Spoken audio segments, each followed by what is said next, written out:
Kwa hii shamba siwezi peana, nikivunja hata kuni na ulizo kwa nini nimevunja, siwezi chunga, nafunga hata kama ni ng'ombe nafunga hapa karibu, ananinyang'anya akiniambia ati sina shamba. Sasa nashindwa sina shamba aje. Kitu kingine tunaambiwa tuhame hapa, hatufai kuishi hapa hivi. Hapa ni kwetu. Babangu alipo aga ndio mambo yakaanza. Ndio nilikuwa nasoma, lakini babangu alipoaga sikuendelea kusoma shule.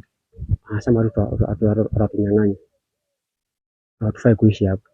Sasa sijui wanataka tuishi wapi. Ila kile mimi ninajua kama mwenyekiti, group ndio iliweza kugawa na wao pia wakapewa sehemu yao. Kila mtu katika sehemu hii wanalalamikia anachukua eka tatu.